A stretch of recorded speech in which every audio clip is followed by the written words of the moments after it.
I sing my love. I sing my love into the world. I sing my love. I sing my love. I sing my love into the world. I sing my love. I sing my love.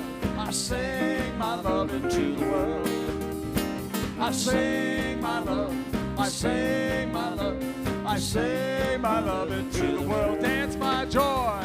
I dance my joy. I dance my joy. I dance my joy into the world. I dance my joy. I dance my joy. I dance my joy into the world. I dance my joy. I dance my joy. Dance my joy into the world. I dance my joy. I dance my joy.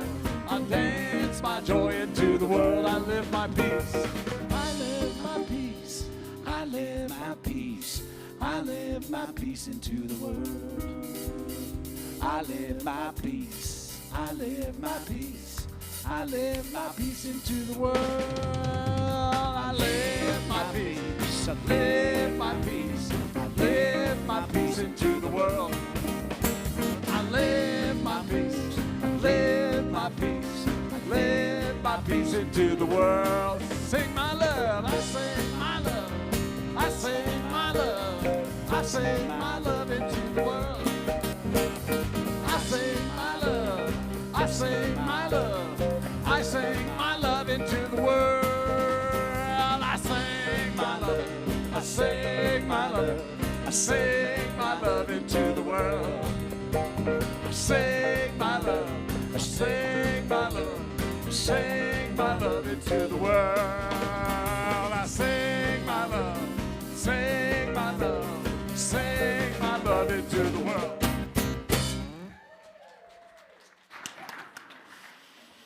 Woo, woo. Good morning. Thank you.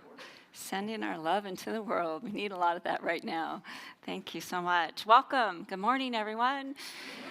Good to see you. I'm Reverend Michelle Ariano. I am your new bridge minister, and yay! And I am incredibly grateful and blessed to be here with you. I can just feel the energy of this community, and there's so much love. There is so much love.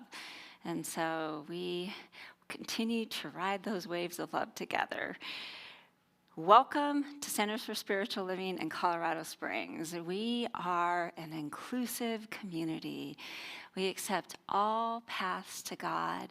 No matter where you are on your journey, you are welcome, embraced, and honored here. No matter what your background is, you are welcome, embraced, and honored here. So welcome. All right, do we have anybody here for the very first time? If you wouldn't mind raising your hand.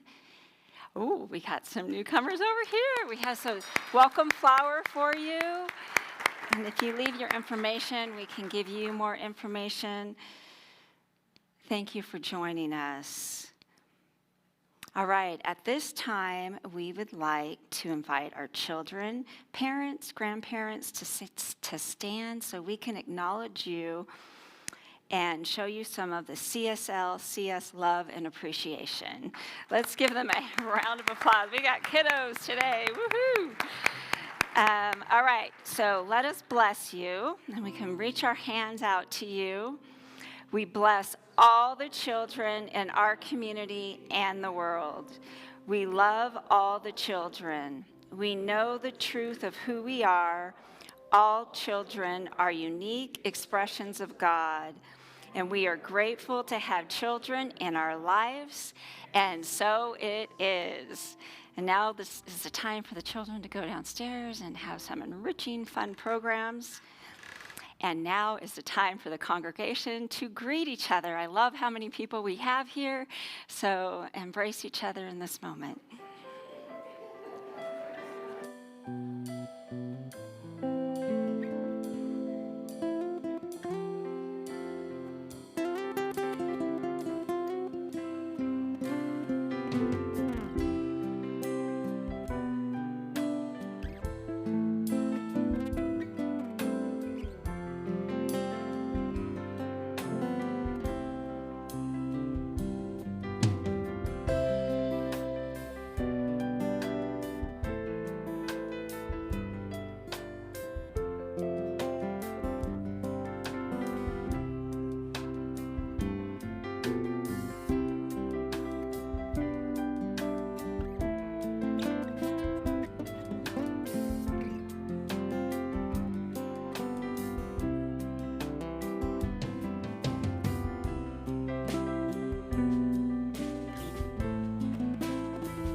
luminous love light of the one. I am opening up in sweet surrender to the luminous love light of the one. I am opening. I am opening. I am opening. I am opening. I am opening up in sweet surrender to the luminous love light of the one. I am opening up in sweet surrender to the luminous love light of the one. I am opening. I am opening. I am opening. I am opening. I am opening up in sweet surrender to the luminous love light of the one. I am opening up in sweet surrender to the luminous love light of the one. I am opening. I am opening. I am opening. I am opening. I am opening up in sweet surrender to the luminous love light of the one. I am opening up in sweet surrender to the luminous love light of the one.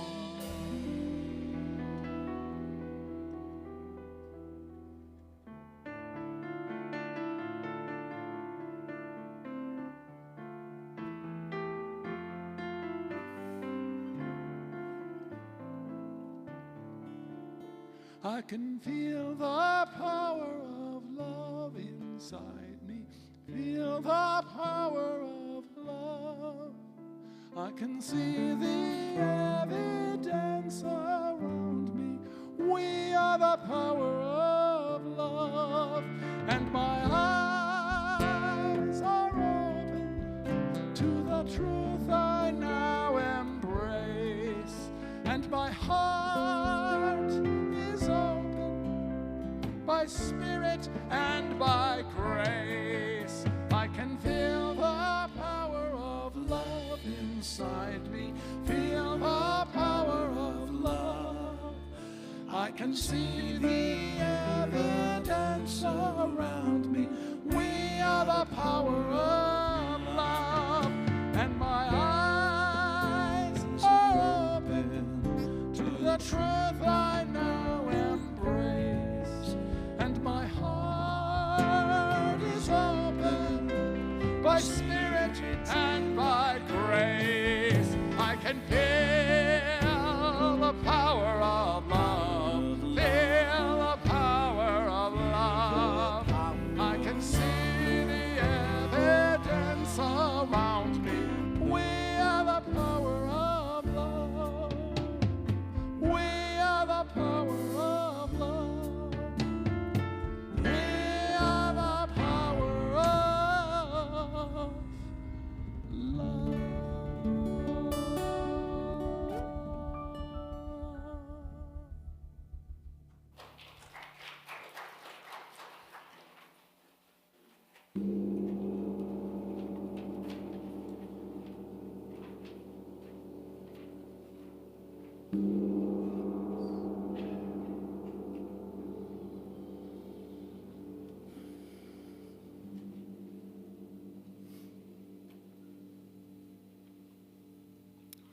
Today's words of inspiration come first from Abraham Josiah Heschel.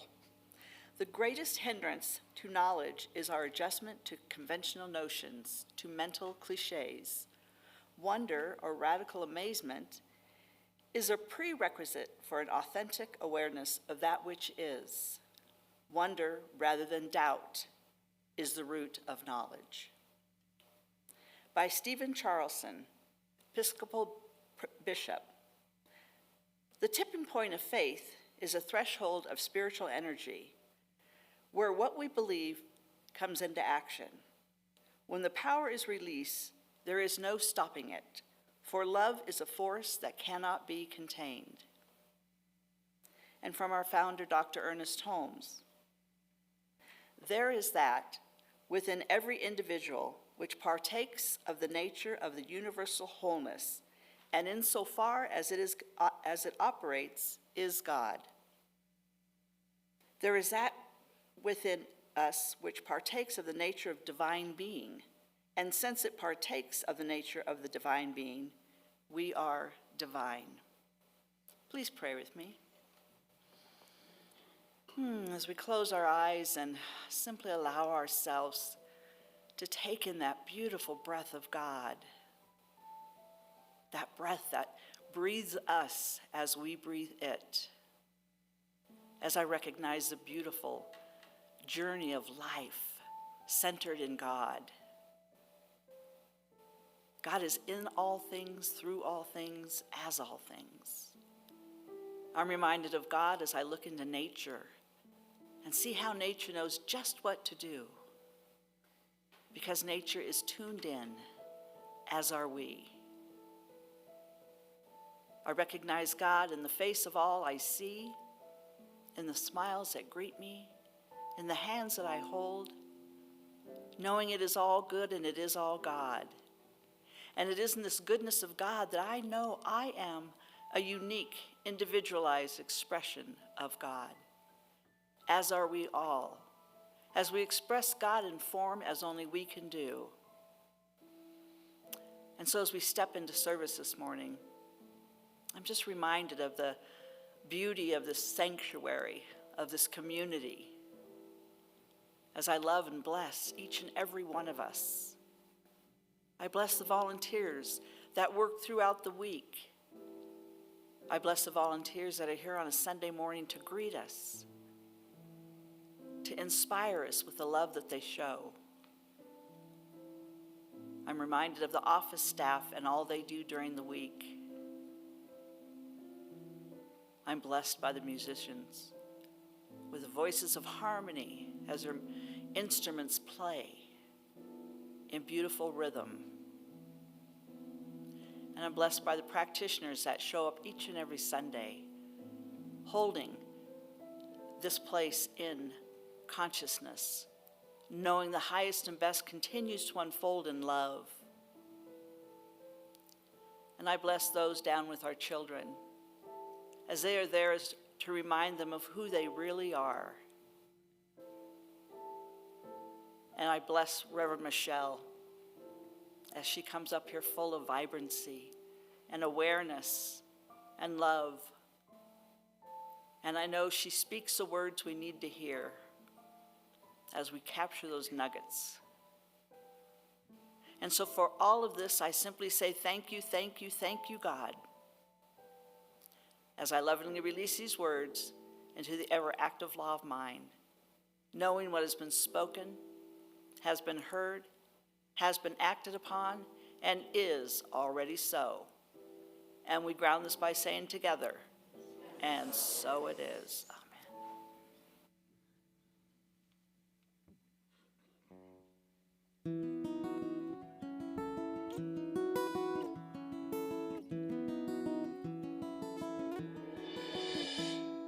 Some say guilt and shame are different sides to a coin that hardly ever pays. When I'm off the rails, I can feel its heads and tails tugging on my heart in separate ways. Guilt is what you feel for what you've done, and shame is what you feel for who you are. It's a permanent tattoo on the miracle of you, a self-inflicted lifelong battle scar. Shame on you, shame on me, forever laying shame on you and me. When we're who we're here to be, living unapologetically, shame won't ever hold on you and me.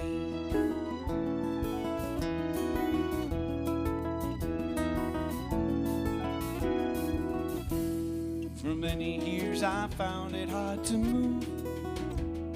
Stuck inside a mold I couldn't break. There was nothing here or seeing, just a less than human being, unable to forgive his own mistakes. Yeah, but eager minds are bound to find regrets, and beating hearts are gonna pay some tolls. Good and bad must coexist, and this mosaic of existence is no excuse for torturing our souls. Shame on you, shame on me, forever laying shame on you and me. When we're who we're here to be, living unapologetically, shame won't have a hold on you and me.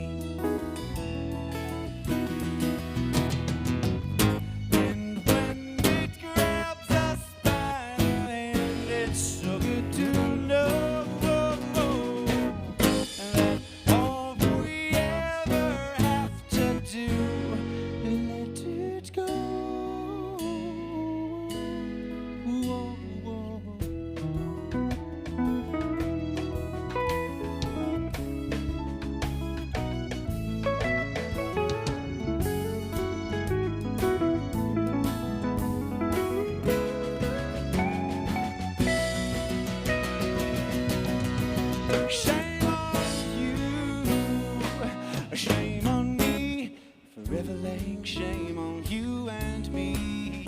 When we're who we're here to be, living unapologetically, shame won't have a hold on you and me. No, shame won't have a hold on you and me. No more shame,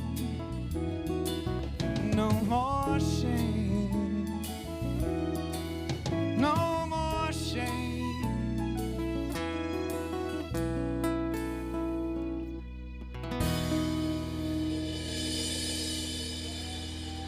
Thank you. Jeremy Facknitz.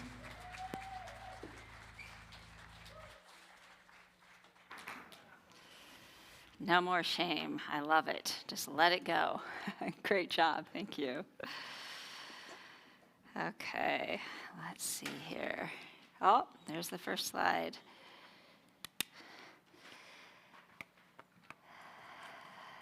Okay.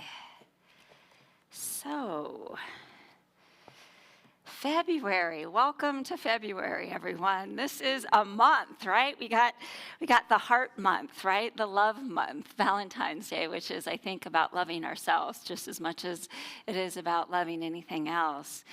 We also have the season for nonviolence this month, and this marks 64 days between the anniversaries of the deaths of Mohandas Gandhi on January 30th and Martin Luther King Jr. on April 4th. The Season for Nonviolence was founded in 1998. Each year, people around the world participate in the Season for Nonviolence by taking a pledge to create international time in their intentional time in their day to reflect on different parts of nonviolence. This is also Black History Month. And so Black History Month is the month of February, and it's to honor the accomplishments of the African Americans that had the courage to make change for those that walk on the ground today during some incredibly challenging times. And it also encourages the study of Black history. It's also a full moon, and so there's that. So full moons, it's the full snow moon, I believe is what it's called. And it's also the embolic, which is the Irish Celtic celebration of St. Bridget. And what this is done, it is also a pagan tradition, and it is the halfway point between winter solstice and the spring equinox. And so it's the time to start planting in the soil, and it's the time to light candles and put intention in and embrace the fire and the warmth of the candle, but also coming into the season when bloom is going to start coming again soon, and putting intentions in around that. So my talk title today is Living on the Inner Edge, right? Like, I even just love the talk title. And this is inner for us. This is our inner edge. And when you hear that, like, well, how does that make you feel? What does your inner edge feel like to you? Sometimes the inner edge can feel uncomfortable. It can feel like you're pushed a little when you're not ready to be pushed. Maybe you're not ready. Or sometimes it can feel exciting and curious, and that's a part of what we're going to be playing with today, is the curiosity around our inner edge. And our inner edge, there's so many different facets we can look at it, and we'll look at it from a couple different ones, but it's really the heartbeat of what we're talking about is your inner edge with that ever-present spirit within you that is always, always, always there for us.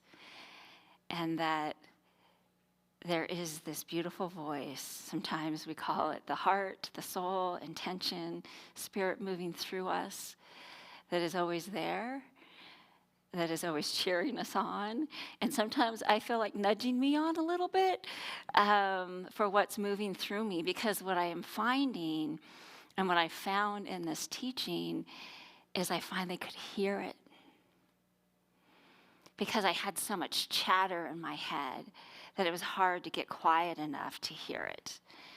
And when I finally started hearing it, and it started getting a little bit louder than chatter, most of the time, not all the time, then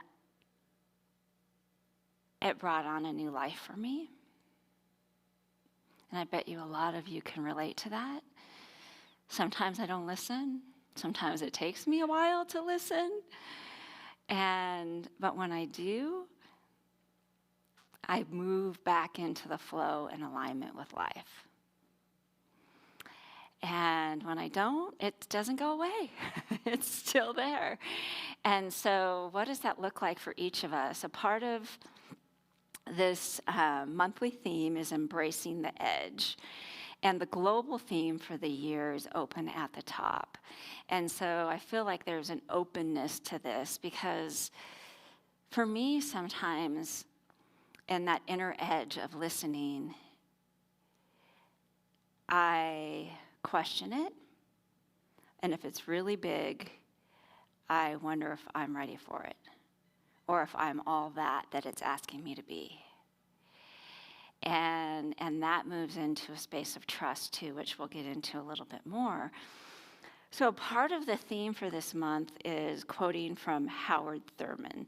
And so I want to give you a little bit of background on this amazing, amazing soul, amazing soul. He was born in 1899 and transitioned in 1981. He was pioneering African-American theology. He's an author, an educator, and a civil rights leader who blended mysticism with social activism. As a key mentor to Dr.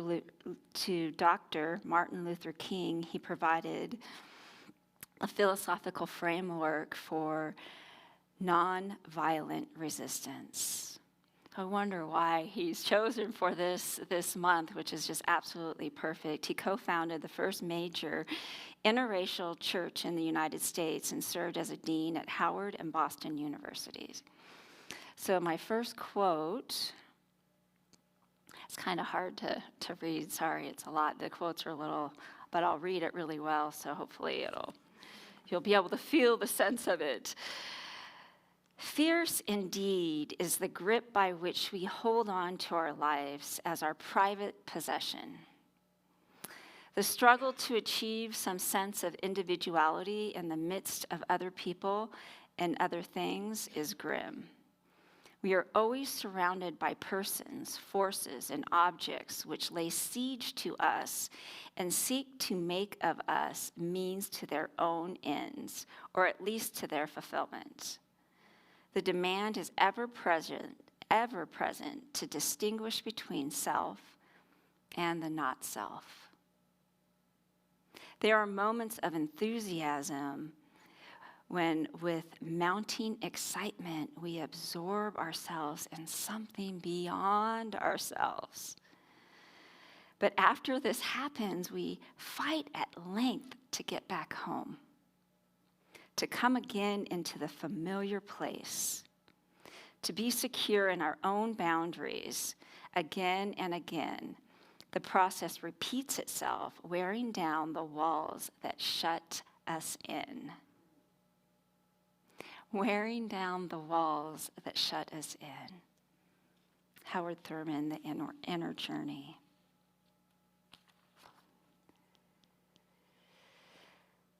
So, thinking about that, think about a time when there was an inner edge that you pushed yourself into, that's something a little beyond your comfort zone. And you felt this alignment of the universe with you. It feels like it's beyond words sometimes. And you kind of look back when the moment's over or the time's over and you're like, whoa, what just happened right there? There's something moving through you. And when you have those moments, after those moments, do you want to step out there again right away, or do you want to comfort yourself a bit? And those moments are such divine alignment. It is consciousness, spirit, God, the divine moving through us and us allowing that. And we connect at such a level that the walls, the barriers dissipate. And I see you, talking to our beautiful business manager today who just came back from India. And if you've seen her, she's glowing with such radiance and beauty. But she was saying how in India, the namaste is a namaste. It's I see you. It's not just a hello, but it's a connection. It's beyond just a hello. And that's when you start moving in beyond, right? We trust that and we see that in other people. And what stops us from that is our old walls and protections. We don't want to get hurt, or we don't want to put ourselves out there, or somebody might say, whatever, I don't know, whatever that is for each of us. But as we continue to move to put ourselves out there and to feel that inner connection, and I see you, because we are all in this together. And right now, in these times, this teaching, I believe, is the right and perfect teaching, because it embraces everyone. And to be here together during these challenging times of unrest is to lean on each other and to see that namaste in each of us. So the inner edge is the point where self-perception meets a deeper truth of who we are. Sometimes that edge feels like friction, self-doubt, criticism, fear, maybe not enoughness. What if we approach that edge not as failing, but as an invitation? Together we can learn to hold curiosity and compassion where judgment once lived. And the piece of that, I think, that is so important to bring into this space is trusting. trusting ourselves, trusting that inner voice, trusting life's got us when we get ourselves out there on that edge, that we're not going to fall, that it's gonna carry us. And for me, I've been on a journey of trust. And this last year and a half, and last year my word was freedom, the year before was trust. I couldn't get to freedom until I had trust. And it started with me. And that inner voice sometimes is breadcrumbs. It's synchronicity. Somebody tells you, you got to hear this book. Then somebody else tells you got to hear this book. And, it's trusting all of that. And that trusting that life's got us. And that trust is not an airy-fairy trust word. It's fierce trust. It's a trust that it's beyond seeing. It's beyond knowing how it's all going to turn out with the perfect little bow wrapped around it. It's trusting beyond trusting beyond trusting. And as I continued to embrace that word, and embracing myself and spirit in, through, and around me, and life in, through, and around me, I could step out a little more each time on the edge. Because so much in life, we recreate the same patterns because it's comfortable. And life, I believe, keeps pushing us a little bit each time. And it could be, it's not that we are, going to move to Ireland or something. It could mean that we just open our hearts a little more. We judge a little less. We have a more compassion. We follow something that's been just kind of nagging at us, wanting us to follow it. We have a conversation that might be hard to have. And as I kept trusting and trusting, I ended up moving here, like I mentioned before, without a job. I have never done anything like that before. That was a huge edgy thing for me. And there were days, and the trust and the edge, and when you're following it, for me, I don't know about you, but for me, sometimes I'll still question it because it's not wrapped in a bow. I might get a little fearful, or might get a little like, ooh, what am I doing? This feels a little crazy. Because I've always moved for the security. And so to be able to move for my heart and move for my family and move for me and know everything else is going to fall into place. And I got to spend time with my family yesterday and my mom, and I get to be here with you. And I feel so incredibly blessed and aligned, more than I have in years. But I would not be here today if I didn't go to that edge and then follow the breadcrumbs and then get fearful and go back to the edge and follow the breadcrumbs. And so I believe that that's what life keeps having us do. And if you can think of a time like you were doing before of life and how that moved for you, is it continues to ask us to move. But it also, like what it says, what Howard Truman was saying, is going out and then coming back to our comfort and then going out again. So allowing ourselves to take care of ourselves during that time, allowing ourselves to rest and reset as we allow new to come through, because we have those neuron nets, right?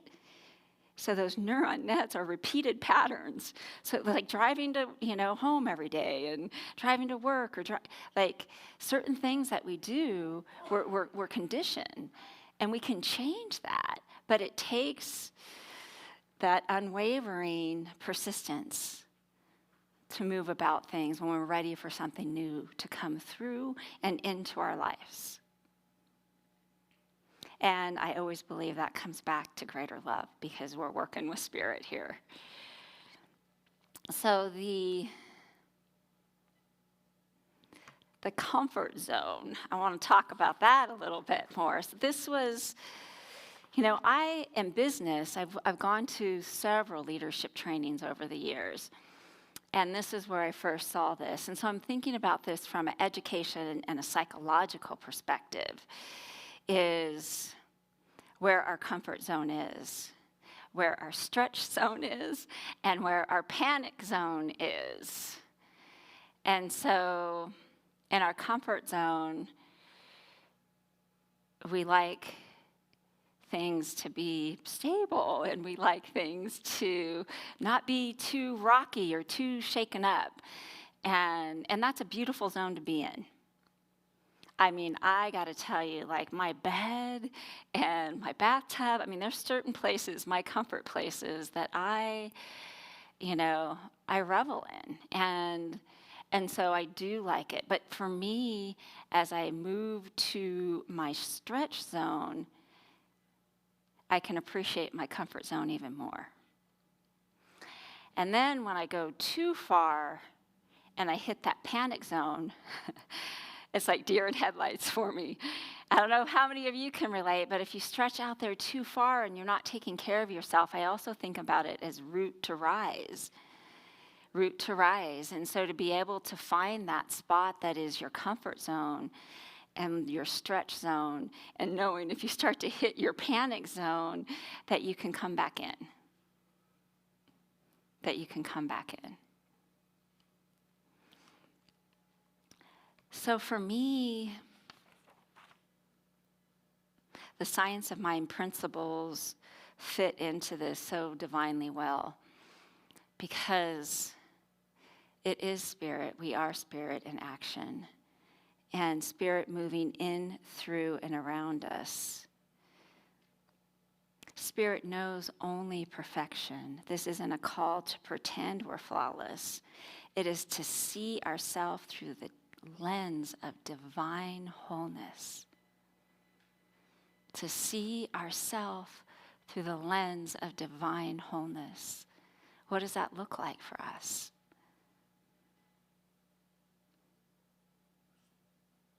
We align with the thinking of spirit. We dissolve the harsh in the standards of the race, and we're able to rest in deeper, unchanging truths. And we are already enough. Because sometimes we can think, oh, well, when I'm doing this, or when I'm doing that, or when I'm doing this. I had a conversation with my older son. I didn't get permission to say this, so I think he'll be okay with it. But he is ready for that next move in nonprofit. And his name is Michael, and he is an amazing soul. And the meaning of Michael is godlike. And most Michaels I know fit into that meaning. And I was talking to him about putting himself out there. And he is ready. He has all the experience. And he's just an incredible, incredible soul. But as we were talking, he kept saying, well, I've got to get a coach. And then I have to have him look at my resume. And I need additional professional training. And as I was listening with my heart, I was like, you already have all of that. You are enough. You don't need anything else. You are that. And we are that right now. We are enough. We are divine. We are right and perfect.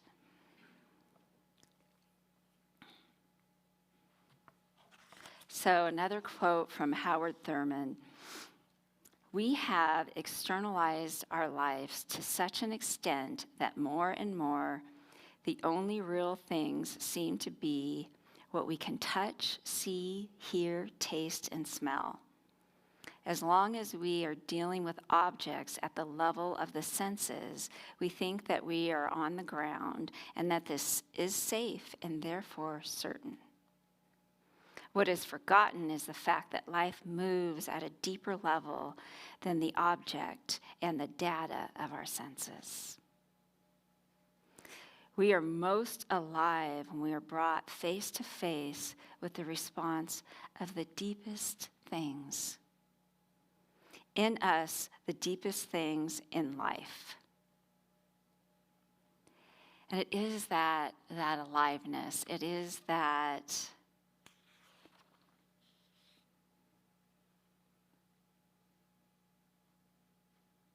knowing that something greater is moving through us.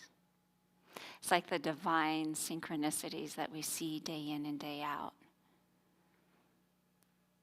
It's the quote from Einstein that everything's a miracle or it's not. And so being able to see that, and that is one of my favorite parts of spirituality, is the God nudges, the nods, the synchronicity when everything just starts flowing together. And it happens so often, and it's easy to miss if we're not paying attention. The Spirit is always there. And so, can we take some time this week and journal about our inner edge? And where do we feel resistance to self-acceptance? What judgments or stories about ourselves are we holding on to tightly? How can we loosen that grip? And imagine Spirit looking at us through the eyes of perfection. What part of myself am I ready to welcome home? What part of myself am I ready to welcome home? And as I was putting the talk together, I was feeling into my heart and listening to the universe, and what came through very clearly for me was presence. To be fully present and to continue to expand that, to be present with myself and to be present with you and life and my family, because there's so much beauty. And I'm going to say this a lot. We have this one wild and precious life. And sometimes I believe, and I can, and I don't know about you, if you can too, but I'll have interactions and I wasn't fully present. I don't even remember all the words that were said. And so my goal now is to continue to expand that presence and trusting it and allowing it. Dr. Ernest Holmes, our founder and Science of Mind, teaches us, we should think of our lives as an increasing awareness, an ever-giving, growing, expanding consciousness, a never-ceasing progress of individual and collective evolution. And that's the open at the top, right? And isn't that beautiful? Like, it's not, everything isn't already, like, it's already A, B, C, D. There's this beautiful mystery that we get to live in, right? We're never going to have all the answers. And there's beauty in that. There's beauty in that mystery because we're continuing to evolve together. And a key ingredient for that is that love and that trust and that authenticity of being ourselves and allowing that to come through. And that's not always an easy task. That isn't always, when I was even interviewing for some positions, I was so authentic, and I knew that there were parts of the positions that I didn't want, and I would say it in a very, very polite, respectful way, but it was my divine authenticity coming through. And then I get off the phone, and the part of me that likes people to be happy didn't like that part, right? It was like, oh, no, that doesn't feel good. I can see their faces not smiling anymore. And I need to remember, and I have to come back and bring presence and be like, no, this is my higher calling. I'm not compromising on that anymore. I have compromised enough in my lifetime. I am not compromising on my divine calling and authenticity. And not everybody's going to love every part of it. And that's going to be not always the easiest thing for me. But you know what? I trust the divine, and I trust life, and I trust you, and I trust me, and I just keep moving forward. And what grounds me is my spiritual practices. So that's another piece that I just want to add in here briefly, is just your spiritual practices. How are you feeding that soul, that heart, that intuition, that voice?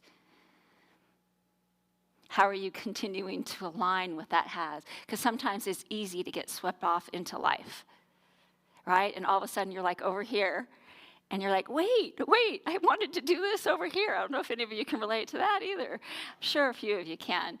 And so it's that aligning, it's the meditation, the journaling, the community, the classes, the praying with practitioners, the mindfulness, being in nature, taking care of yourself, body, mind, and soul. And loving yourself. So,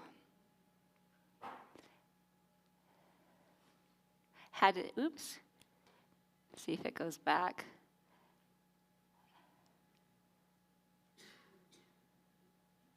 No. The Rumi quote. Oh, there it is. Thank you. The soul has been given its own ears to hear things the mind does not understand.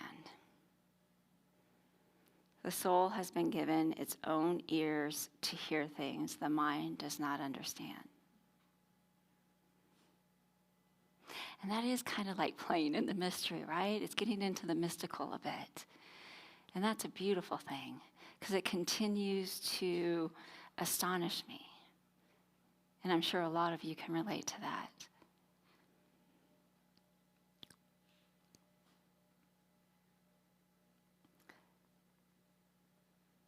So an affirmation that I'd like you to play with this week, if you so choose.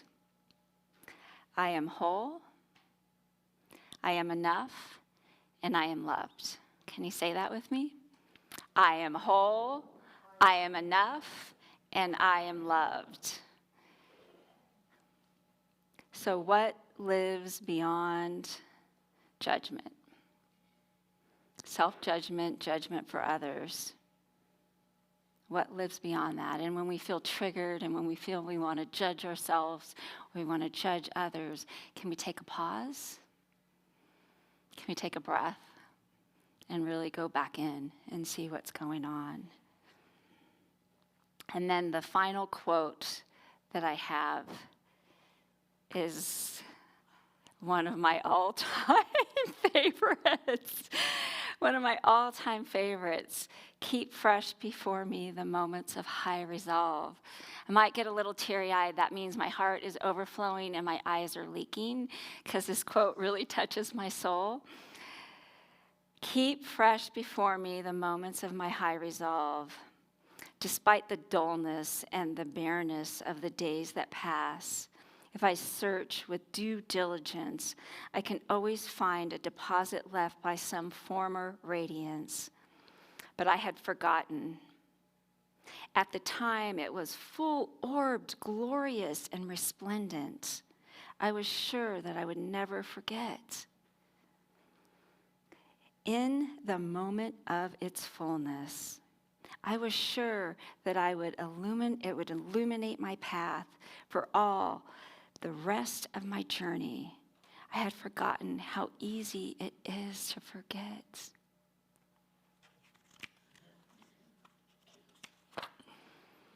There was no intent to betray what seemed to be so sure at the time. My response was whole, clean, authentic, but little by little, there crept in my life the dust and grit of the journey. Details, lower-level demands, all kinds of cross-currents. Nothing momentous, nothing overwhelming, nothing flagrant. just wear and tear. If there had been some direct challenge, a clear-cut issue, I would have fought it to the end and beyond. In the question of this place surrounded by the all-pervading presence of God, my heart whispers, keep fresh before me the moments of my high resolve.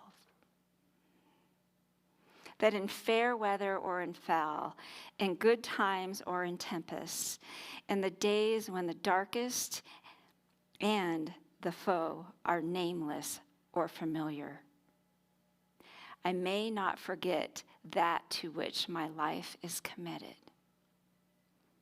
Keep fresh before me the moments of my high resolve.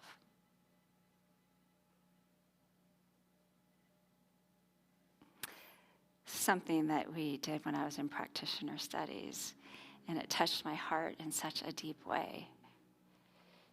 Keep fresh before us the moments of high resolve. And even in these challenging times, we still feel it, but we can move back to the moments of high resolve. Because there is that place of love that resides in each of us that is always, always there. The grace of God is with us and is always, always, always there.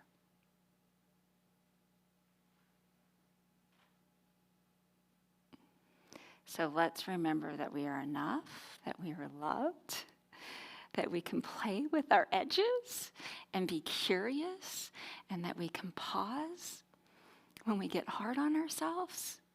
We can know that we're in the right and perfect place at the right and perfect time, and we are the right and perfect person for this moment.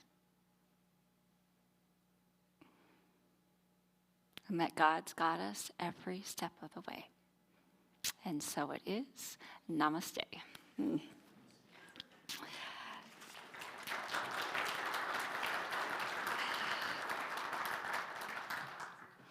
All right, let's move into prayer. So our practitioners they hold the high watch with the ministers in knowing the best and highest good for this community. And there is prayer support for you after service. As soon as you step into prayer, you start moving to the moments of high resolve.